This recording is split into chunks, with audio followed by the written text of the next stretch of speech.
ತುಂಬ ಜನ ಕೇಳ್ತಾರೆ, ಕೋಚಿಂಗ್, ಟ್ರೈನಿಂಗ್, ಮೆಂಟರಿಂಗ್ ಎಲ್ಲ ಒಂದೇನಾ ಅಂತ. ಅಲ್ಲ. Welcome to the 60th video of my 100 day video series. Coaching ಅಂದರೆ ಲೀಡಿಂಗ್ ಬೈ ಕ್ವೆಶನ್ಸ್. ಕ್ಲೈಂಟ್ನ ಸಿಚುವೇಶನ್, ಚಾಲೆಂಜಸ್, ಎಮೋಷನ್ಸ್, ಸ್ಟ್ರೆಂತ್ಸ್ ಎಲ್ಲದ್ರ ಬಗ್ಗೆನೂ ನಾವು ಕ್ವೆಶನ್ ಕೇಳ್ತಾ ಕ್ಲೈಂಟೇ ಸೊಲ್ಯೂಷನ್ ಕಡೆ ಹೋಗುವಂಗೆ ಮಾಡುವಂಥ ಜಾಣ್ಮೆ ಕೋಚಿಗಿರಬೇಕು. ಎಷ್ಟೊಂದು ಸಲ ಕ್ಲೈಂಟು ಇದು ಪ್ರಾಬ್ಲಮ್ಮು ಅಂತ ಬಂದಿರ್ತಾರೆ, ಆದರೆ ಡಿಗ್ ಮಾಡ್ತಾ ಹೋದಾಗ ತಳಹದಿಯಲ್ಲಿ ಬೇರೆಯೇ ಪ್ರಾಬ್ಲಮ್ ಇರುತ್ತೆ. ಆವಾಗ ಕ್ಲೈಂಟ್ಗೆ ರಿಯಲೈಸೇಷನ್ ಆಗುತ್ತೆ. ಮತ್ತು ನಾವು ಅದ್ರ ಮೇಲೆ ಕ್ವೆಶನ್ಸ್ ಕೇಳಿದಾಗ, ಪರ್ಸ್ಪೆಕ್ಟಿವ್ನ ಚೇಂಜ್ ಮಾಡಿದಾಗ, ಹೌದಲ್ವಾ, ಎಷ್ಟೋ ವರ್ಷದಿಂದ ನಾನು ಇದರಲ್ಲಿ ಸ್ಟಕ್ ಆಗಿದ್ದೆ, ಈ ಥರ ನಾನು ಯೋಚನೆ ಮಾಡಿಲ್ಲ ಅಂತ ಹೇಳ್ತಾರೆ. ಆವಾಗ ಲೈಫ್ ಕೋಚಿಗೆ ಒಂದು ದೊಡ್ಡ ಸ್ಯಾಟಿಸ್ಫ್ಯಾಕ್ಷನ್. ಅದೇ ಟ್ರೈನಿಂಗ್ ಅಂದರೆ ಶೇರಿಂಗ್ ನಾಲೆಡ್ಜ್.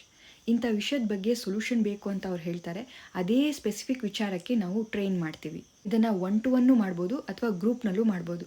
ಅದೇ ಗ್ರೂಪಲ್ಲಿ ಮಾಡಿದಾಗ ಪ್ರತಿಯೊಬ್ಬರನ್ನು ಮೆಂಟರ್ ಮಾಡೋಕ್ಕಾಗಲ್ಲ. ಅವಾಗ ಬರೋದೇ ಮೆಂಟರಿಂಗ್.